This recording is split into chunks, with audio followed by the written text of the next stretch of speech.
Hola, muy buenas noches, muy buenos días, donde quiera que estén. Gracias por el homenaje y el reconocimiento de su sintonía. Qué bueno que un día más, un sábado más, nos acompañan. Les cuento, en la política como en la vida, cada quien debe hacer su tarea. Hoy, la tarea del gubernamental Partido Revolucionario Moderno, el PRM, es gobernar bien para poder seguir haciéndolo cuando llegue la hora definitiva de los hornos en el 2024.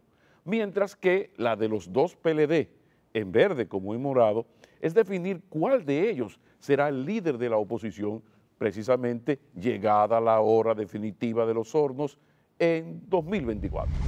A la fecha, la alianza entre el PLD Verde Fernández, el Partido Fuerza del Pueblo, y el PRM favorece a un PLD en versión Morado Medina que, por ser quien mayor cuota de poder mantuvo durante los gobiernos 2012-2020, como ocurrió con el sector Fernández entre 2004 y 2012, es a quien el PRM debe, y así lo está haciendo, dirigir sus misiles jurídico-políticos y también mediáticos. No es cosa de sabios pelear en dos frentes a la vez. ¿Cuántas veces va uno a decirlo? Nada unifica tanto a dos adversarios como los ataques de un tercero más poderoso que ambos. En este caso, porque ese tercer adversario controla al Estado, que, como se sabe, es en nuestro país la principal fuente de creación de fortunas y la escalera por excelencia del ascenso social. ¿Quién puede negarlo? Además, ¿quién recuerda ya los supuestos corruptos de los reales escándalos de vulgar impunidad judicial en los gobiernos del PLD entre 2004 y 2012? No es por necedad ni gadejo que uno tiene tiempo recordándoles a los príncipes de la maledicencia, del insulto, del abuso, en fin, de eso que yo llamo la comunicación coprológica, que tanto el sector de Leonel Fernández como el de Danilo Medina son los responsables de todos los avances alcanzados por los 5 gobiernos del PLD. Pero cuidado, también son Leonel Fernández y Danilo Medina y cada uno de los miembros del comité político del PLD, por acción u omisión, los responsables de todo lo execrable, criticable de sus gobiernos, de ese tanto matar y volver a matar a Juan Bosch después de muerto. Bien deberían los danilistas y los leonelistas frenar su discurso de descalificación mutua, pues les advierto que nos están convenciendo. En los gobiernos del PLD nadie intentó realmente frenar la corrupción y al mismo tiempo todos aportaron al avance del país en más de un aspecto. Pero las glorias y las vergüenzas no son propiedad exclusiva ni de Leonel Fernández ni de Danilo Medina. Es por todo esto que uno ha hecho la advertencia al mismísimo presidente Luis Abinader. Muy torpe tendría que ser el PRM gubernamental para guerrear en dos frentes a la vez. Por eso, la disyuntiva a la que se enfrenta hoy el partido de gobierno la resume el título de una telenovela mexicana de gran éxito: Dos mujeres y un camino. Y es que entre dos mulatas de espanto, la elegida por el PRM para el combate político no podía ser otra que la morena sanjuanera Morado Medina PLD, que acaba de salir del poder. El combate contra el otro PLD, el Verde Fernández, ahora con el nombre de Partido Fuerza del Pueblo, puede esperar a 2023. Y si es que ese partido en formación, pues lograse el milagro político de, siendo aliado de un gobierno, convertirse al mismo tiempo en líder de su oposición. Si ocurriese el asombro, el milagro, pues resurgirían entonces los expedientes judiciales momentáneamente extraviados. Hagan memoria, señores. Uno puede ser pendejo con club y todo, pero sin excesos, sin excesos. Hagan memoria. Ante tales circunstancias, el PRM está conminado a entender que sin la unidad de sus dos grupos dominantes, Abinader Medina, corre el peligro de no gobernar más allá de 2024, por lo que la pelota, el balón, está en su cancha. Exactamente está entre el Palacio Nacional y una finca de mangos vanilejos en Canasta, San Cristóbal, que debería estar en Cañafistol, Baní, presidente Mejía. Además, las contradicciones nada ideológicas y absolutamente pragmáticas entre los dos grupos dominantes del PRM siempre serán menores que las que ambos pueden tener con cualquiera de los PLD, cuya unificación para 2024, ojo, es improbable, sí, pero no imposible. Improbable, no, improbable era que el doctor Balaguer, que en 1990, siendo presidente, robó las elecciones al PLD, 6 años después lo hiciera gobierno. Y sin embargo, sí, eso sí que fue posible. Entonces, que por consejos no quede. Y para seguir en política, pero tocando además el peligroso tema de la economía dominicana y sus desafíos, después de la pausa conversamos con el nuevo vicepresidente del PLD, el economista Juan Ariel Jiménez Núñez. No se vayan muy lejos, les esperamos. Luchemos contra la corrupción que ha ocurrido en el presente, y todos sabemos, y en el pasado, en todo el pasado. Y eso es lo que permitiría uno tener la confianza de que no es una lucha sesgada hacia un grupo.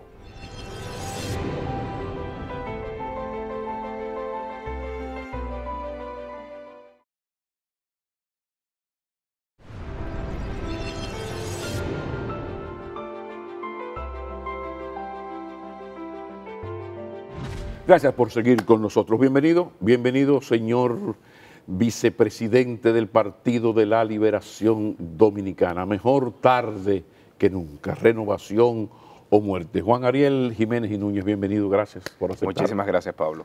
Todo un placer. Aunque las circunstancias no son las mejores, vemos a un PLD contra las cuerdas. ¿Qué puede decirme un dirigente de este nivel del Partido de la Liberación Dominicana en lo que tiene que ver con las acciones judiciales? ¿Qué hay de acción judicial? ¿Qué hay de justicia? ¿Cuánto hay de persecución política? Si hay algo de show. Hablemos de lo que está ocurriendo con el PLD, sus más altos dirigentes o exfuncionarios. Claro que sí. Bueno, primero decir que el Ministerio Público debe perseguir cualquier ilícito penal.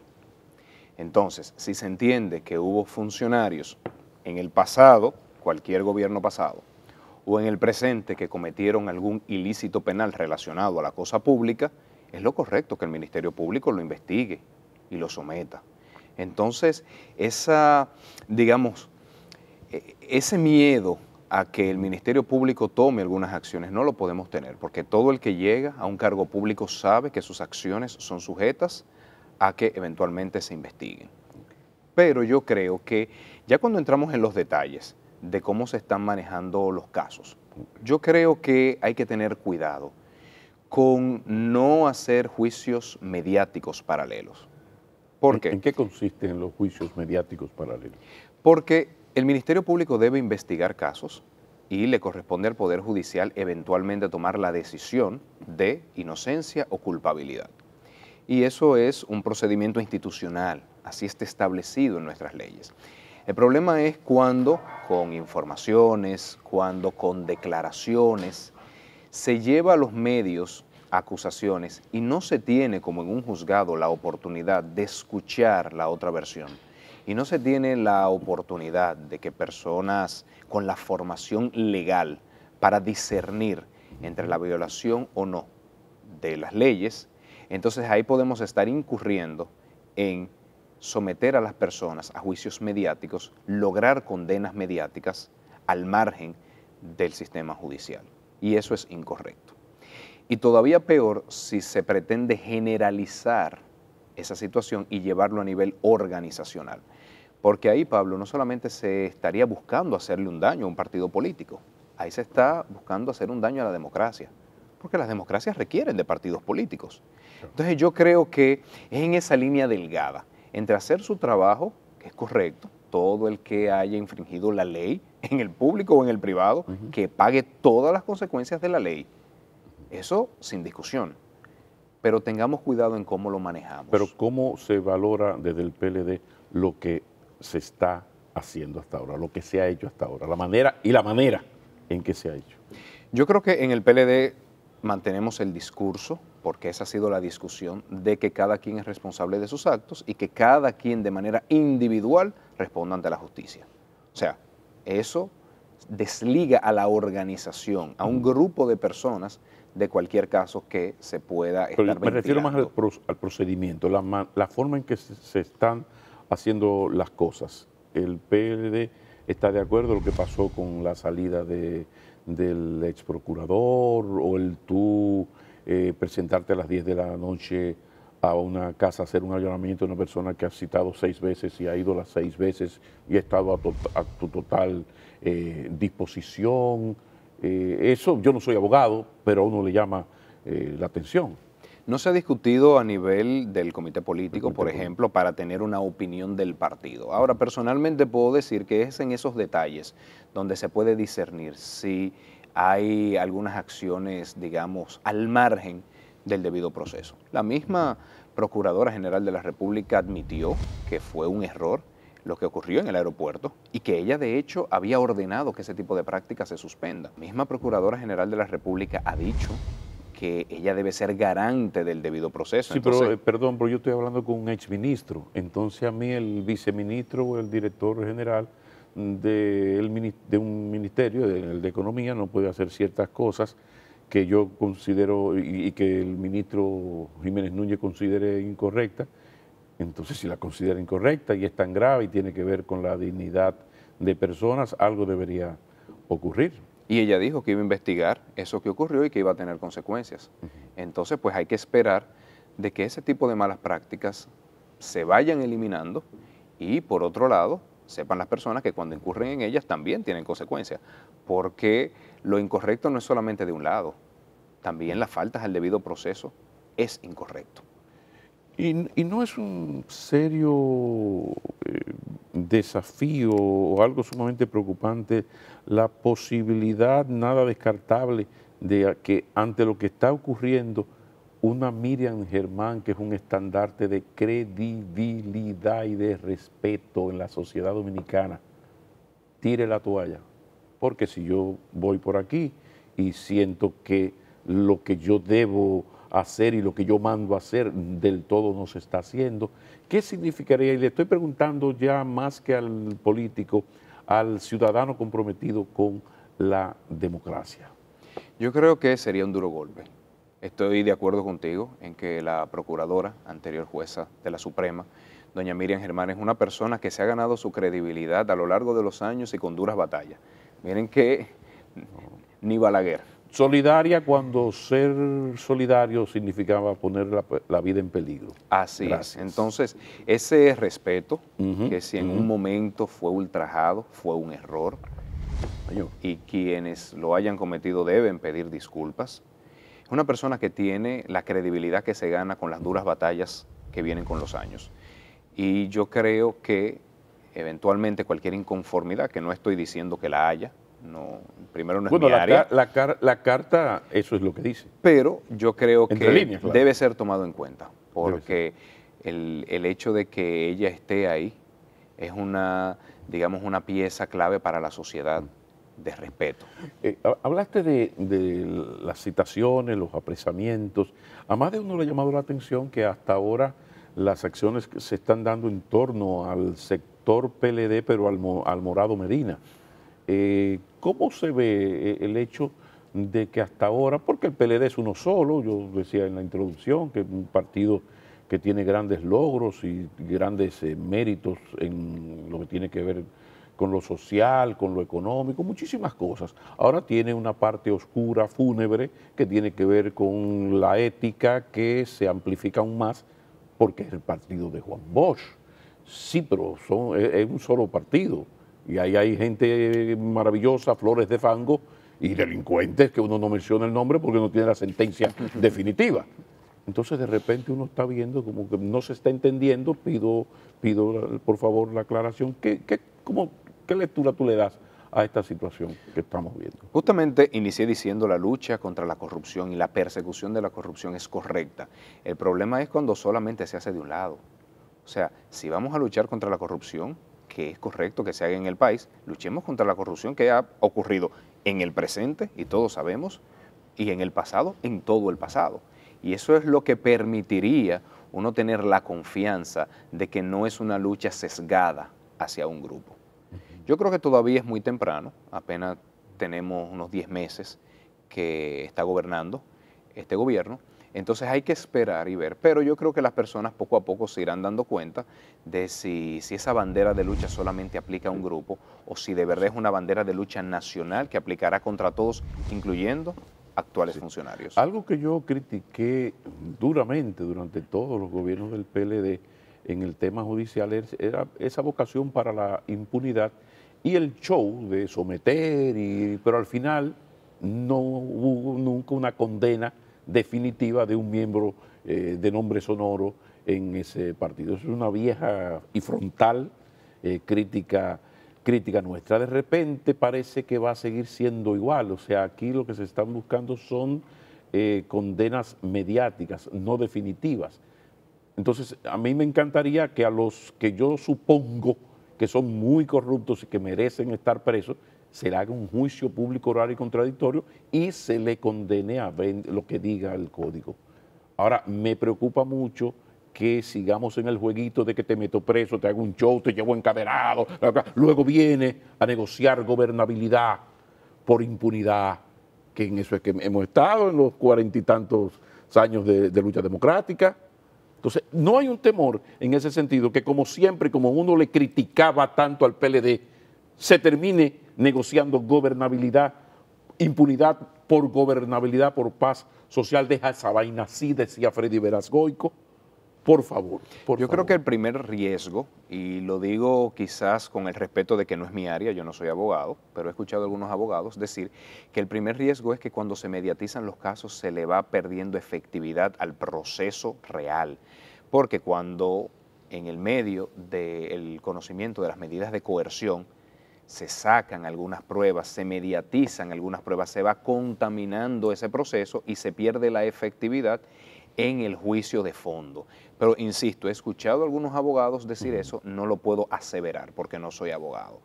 Y yo creo que efectivamente en el país tendremos que sentarnos a discutir todos cómo vamos a lograr una gobernabilidad que no venga a expensas de mantener lo correcto, de la ética en la función pública y privada, porque la gobernabilidad está en ambos lados. Yo creo que es un reto que tenemos como país y esperemos que podamos tener la madurez necesaria para tomar las decisiones, para hacer los cambios legales pertinentes y además para que eso entre dentro de nuestro ADN, dentro de nuestro código individual de cómo ejercer la función pública. Porque en capacidad de endeudarse están los países hasta como Venezuela. Aparece quien le preste, lo único que a unas tasas de interés elevadísimas. Entonces, poder endeudarse, puede. Debe endeudarse, yo diría, depende para qué. Y siempre he insistido, hablar de deuda es hablar de calidad del gasto.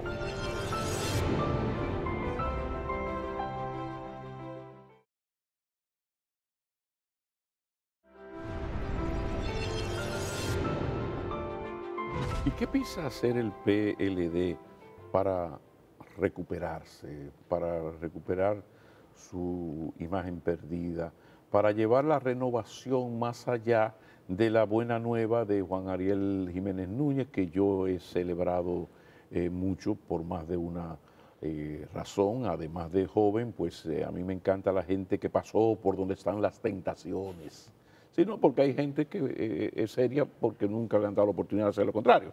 Entonces a mí y lo escribí y me parece maravilloso, sí, pero quiero preguntarle ya, vicepresidente, ¿qué va a hacer el PLD para que esa renovación que uno tiene años de señores, bueno, se lleve a la práctica? ¿Cuáles cosas de verdad se van a hacer al PLD para decir al país, mira, nosotros tenemos estos méritos, pero admitimos estos errores y esta es nuestra posición? ¿En qué está el PLD? ¿En qué está el PLD? En mucho trabajo.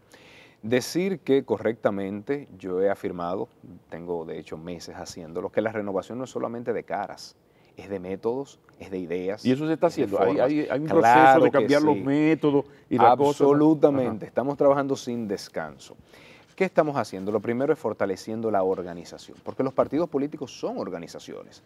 Entonces, en el PLD se está trabajando en fortalecer las secretarías como los órganos del partido para generar opinión, para el quehacer político. Digamos, te doy un ejemplo. En mi caso, que me toca la vicepresidencia de Relaciones Partido-Sociedad, es muy importante que todas esas secretarías relacionadas a volver a conectar con la sociedad, nos sentemos y tengamos un diálogo humilde, horizontal, para que el PLD vuelva a escuchar a esos sectores y a tomar sus necesidades, sus anhelos como nuestra bandera. Y eso lo vamos a iniciar, una serie de encuentros con todos esos sectores a lo largo y ancho de la República Dominicana, hacia afuera. Pero hacia adentro estamos trabajando en reorganizar nuestra casa, porque nuestra casa se descuidó por muchos años. Entonces se está trabajando en reorganizar todos esos organismos en el territorio, los comités intermedios, los comités de base, los comités municipales. Es casi un trabajo de carpintería. Y obviamente ya tomar los temas país, discutirlo en las secretarías, porque hay que ser institucional y le corresponde a las secretarías, discutirlo y fijar posición pública y hacer propuestas. Estamos trabajando en todo eso. Lo que pasa es que un partido político es quizás la más compleja de las organizaciones. Primero, es muy grande. Segundo, tiene demasiados grupos internos.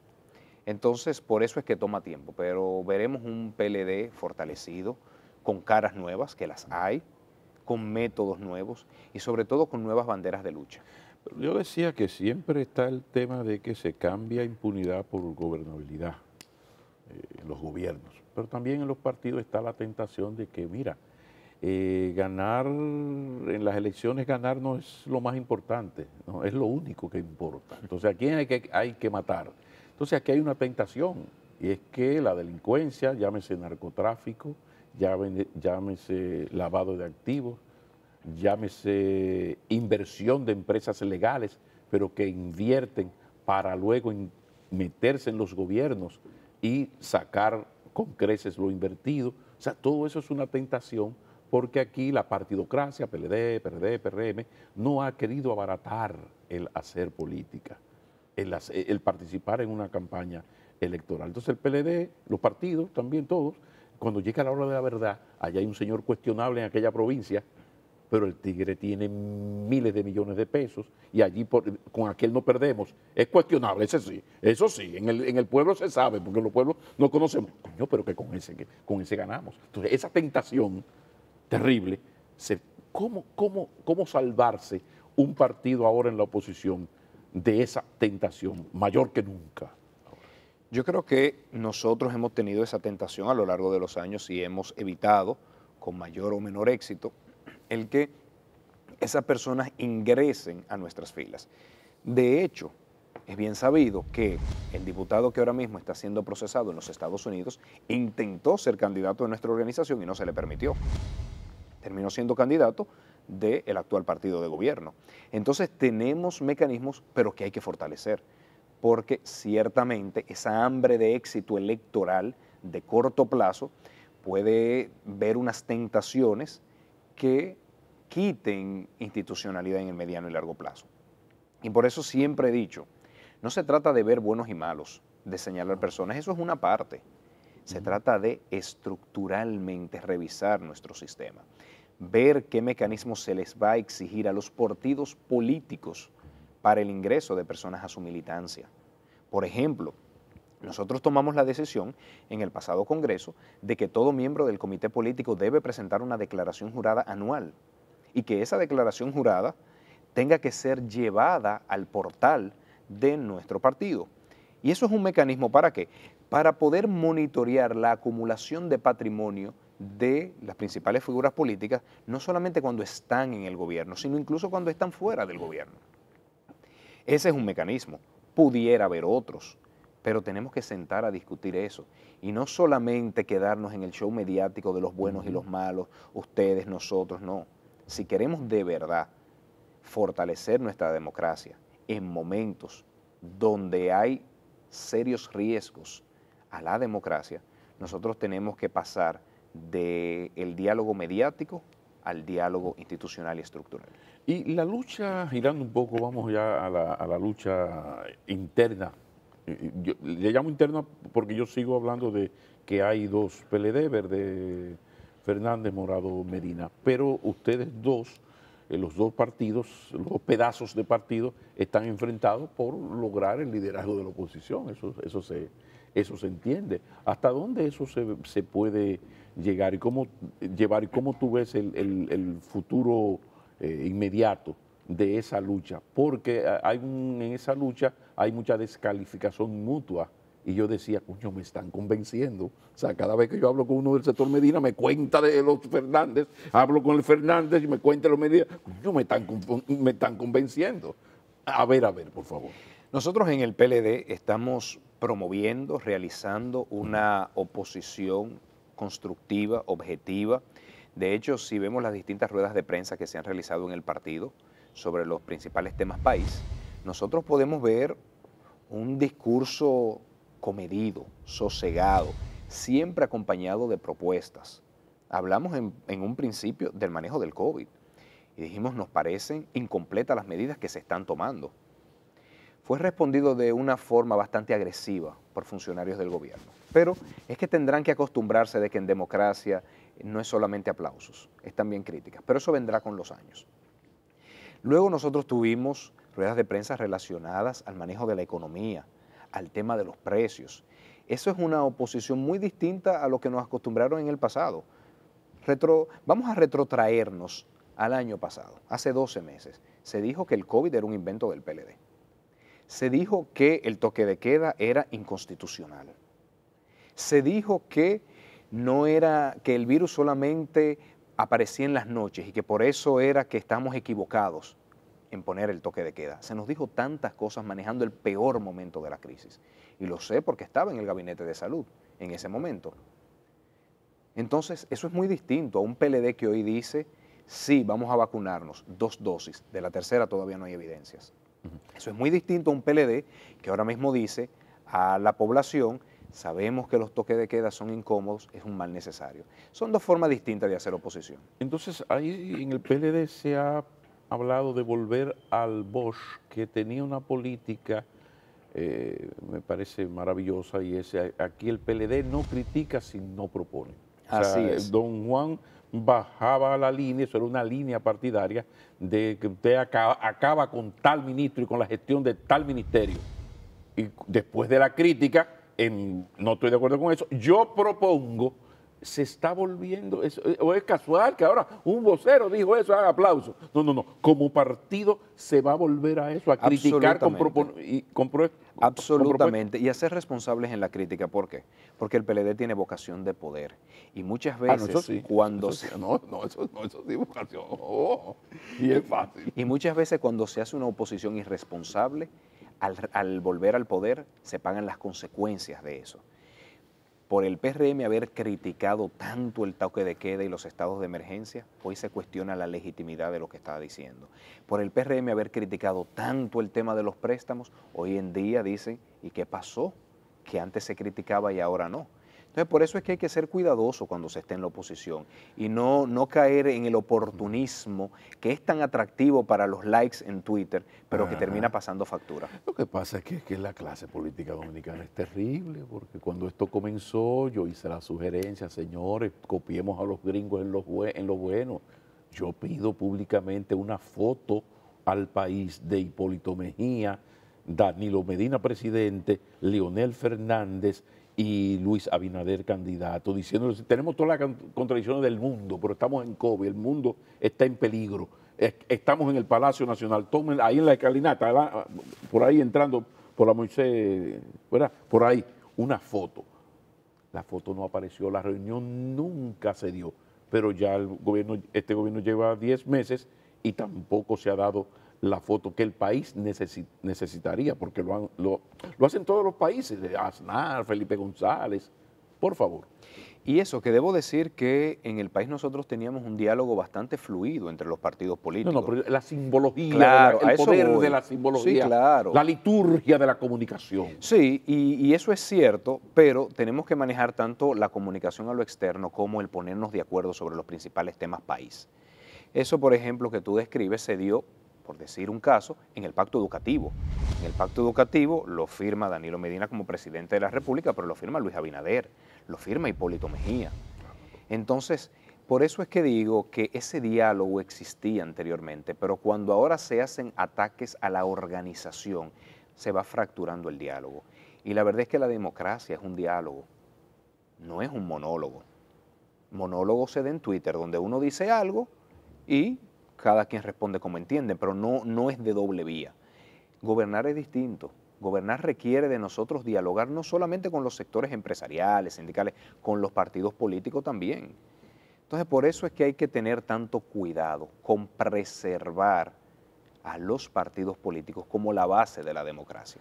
Esto es serio porque vamos en esta lucha que la vamos ganando de poquito a poquito, lo del coronavirus vamos empujando, el mundo va avanzando, hay buenas noticias, pero en el caso dominicano avanzamos contra el COVID, pero ahí viene un COVID económico terrible.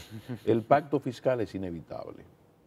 No se va a hacer ahora porque en medio de este COVID terrible vamos a posponerlo para el año que viene, pero corrígeme, yo no creo que esta economía soporte el 2022 sin un pacto fiscal, con estos compromisos, con este nivel de endeudamiento.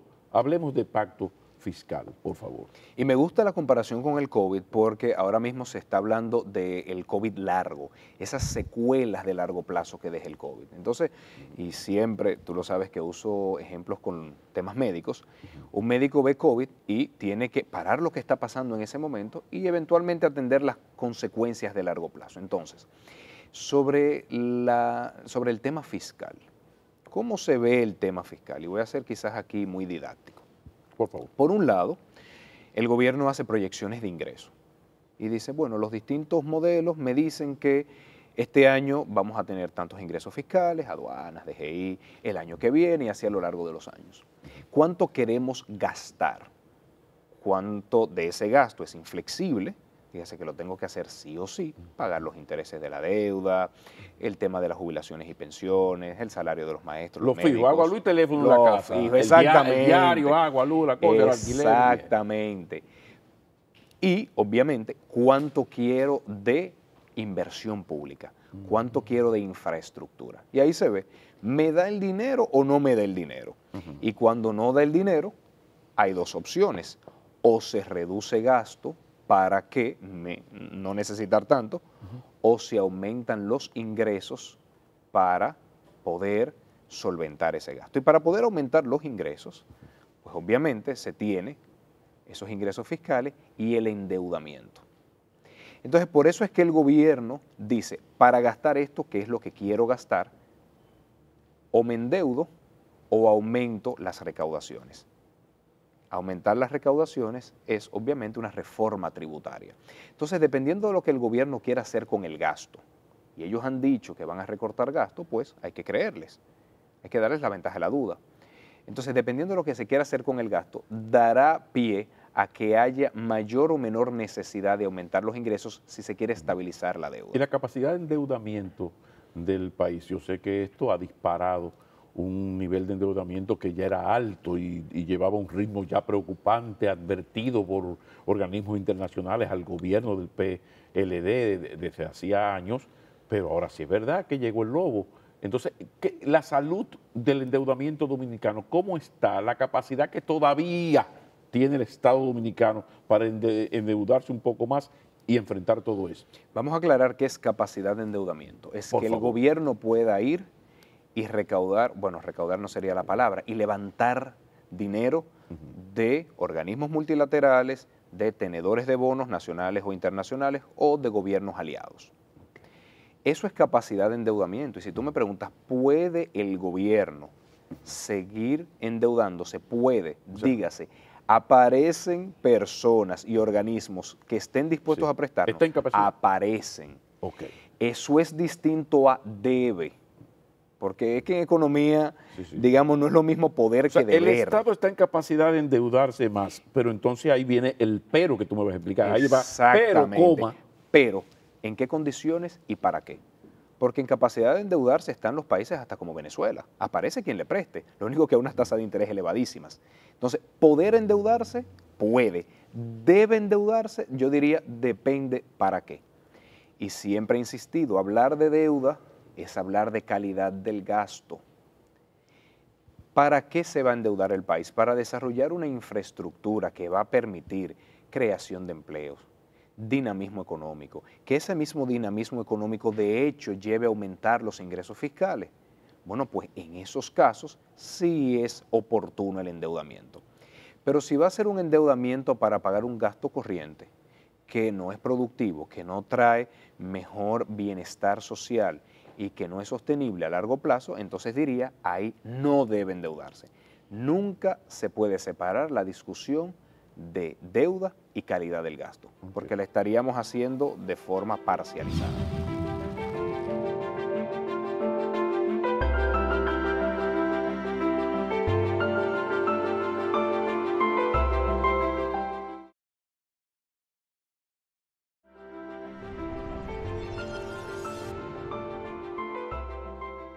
¿Y cómo valora Jiménez Núñez el manejo de la economía y de ese endeudamiento? Porque tenemos la ventaja de que, al igual que con Medina, tenemos un presidente economista y ya entre economistas se entienden mejor. Hasta ahora, ¿cómo se ha manejado esto? ¿Se ha aumentado la utilización que se le está dando, la colocación de esos préstamos? ¿Cómo se valora la acción del gobierno en ese sentido? A principios de gobierno yo lo valoré positivamente. Sí, Por varias aquí, cosas, sí, sí. y lo hice de hecho en este programa, Sí, por sí, varias sí. cosas. Se mantenían los programas de ayuda social, que entendía en ese momento eran necesarios, aunque entiendo que todavía son necesarios. Se mantenía eso como soporte de la economía a lo que salíamos de los efectos duros del COVID. Por otro lado, se mantenía la política monetaria de bajar tasas de interés, de tener bastante liquidez en los mercados. Entonces, eso a mí me parecía correcto. Ya voy variando mi posición. ¿Por qué? Porque lo que estoy viendo este año es que el gasto de capital, dígase la inversión que se hace en infraestructura, calles, avenidas, presas, hospitales, escuelas, está en mínimos históricos. Entonces, yo veo que por un lado está aumentando el endeudamiento, que no lo critico por Porque sí solo. el endeudamiento para enfrentar lo que significa el COVID y su secuela en la economía. Pero, ¿a través de qué mecanismos? Porque estoy viendo que quitan las PCR gratuitas, estoy viendo que quitan los programas de ayuda social, estoy viendo que está Pero en quitan, niveles mínimos y se han la quitado inversión programas pública. de ayuda Sí, claro. social. Fase 2 se quitó desde el inicio de año, fase 1 se quitó creo que en marzo o abril, quédate en casa, ya se eliminó. Sin embargo, otras políticas del gabinete social, lo que era solidaridad, se ha reforzado recientemente. Pero mucho menos de lo que se tenía antes, porque si en Quédate en Casa se tenía entre 5.000 y 7.000 pesos y ahora mismo el plan Supera te llega a 1.600 pesos, en efecto lo que ha tenido la familia dominicana que se beneficiaba de ese programa es una reducción de entre 2.400 Sí, pero y... no te me pongas político porque esos son programas en la coyuntura de la crisis del COVID. Viene fase, hay que salir en ayuda. Eso es Pero es que es un error, temporal. no, claro que es temporal, pero es un error pensar que ya salimos de esto. Todavía hay 150.000 personas que no han recuperado su trabajo. Y yo siempre he dicho, hagámoslo paulatinamente. Yo no diría mantengamos a todo el mundo, porque ya hay personas que han podido volver a trabajar. Pero ¿y qué pasa con esas 150.000 familias que todavía no consiguen trabajo? Se le deja a la buena de Dios en el medio de un aumento de la canasta básica como teníamos años que no veíamos en el país. Y en el medio de un rebrote del COVID donde ni siquiera pueden hacerse otra prueba PCR gratis. Entonces, no es siendo político, es analizando los números fríos. No es tener 770.000 personas en fase 1 como se tuvo en el pico de la crisis, pero quizás 150.000 sí se deberían tener porque las estadísticas son claras. Quizás no es tener 1.6 millones de personas en quédate en casa, pero sí es poder analizar cuáles son las provincias donde todavía la incidencia en la pobreza que ha tenido el COVID requiere de esos Y programas de el ayuda CIUBEC social. no ofrece todos esos El datos. CIUF, No hay un mapa de pero como el del claro año que 97. sí. Saludos a Rafael Camilo. Yo recuerdo esa cosa que se llamaba de que el mapa, yo recuerdo cuando me lo enseñaron, el mapa de la población, coño, pero qué bien, mira, aquí sabemos dónde está. Ahora, con el CIUBEN, que están todos ahí, no se puede ir a lo puntual, a esas... Obviamente se puede hacer combinando las estadísticas Sí. del CIUBEN, las estadísticas de la Tesorería de la Seguridad Social, que permite ver el tema del empleo en el territorio. Se puede ver también con las estadísticas de consumo de la canasta básica en las distintas provincias, que eso pudiera verlo de GEI. Entonces, ese trabajo fino ayuda a detectar esas comunidades donde digo, todavía necesito mantener las ayudas. Hay un tema de focalización muy importante. Entonces, por eso es que digo, si se están endeudando, y de hecho el endeudamiento que se ha visto en estos 8 meses es alto, no lo critico de por sí. Veamos qué está pasando en el gasto, que se supone es lo que llama ese endeudamiento. Entonces, al ver esto, que se quitan los programas de ayuda social, que se quita la PCR gratuita, que los niveles de inversión pública están en mínimos históricos de los últimos 20, 30 años en términos reales, entonces me preocupa qué se está haciendo con esos recursos. Juan Ariel Jiménez Núñez, todo lo conversado hasta aquí llevaría a una gran pregunta que conduce a un nuevo programa porque ya tiempo no nos queda, que sería la salud de la democracia. Yo agradezco la comparecencia y sobre todo que hayamos llegado hasta aquí, porque yo sé que los amigos televidentes estarán pensando, bueno, a partir de todo lo conversado, yo me imagino que Ed McKinney en los próximos días harán un programa para debatir sobre el futuro a corto y mediano plazo de la democracia dominicana con todo lo que se ha conversado aquí, gracias a ti. Y su hermana gemela, que es la desigualdad. ¿Qué pasa cuando lo que ocurre en la desigualdad pone en peligro la democracia? Y lo que ocurre en la desigualdad, mucho está determinado por cuáles son las políticas públicas que implementa el gobierno. Dice el pueblo dominicano, éramos muchos y parió la abuela. Éramos el continente más desigual del mundo. Llegó el COVID y que la María Magdalena nos proteja. Muchísimas gracias. Gracias, Gran Pablo. placer, como siempre. Feliz resto de la noche.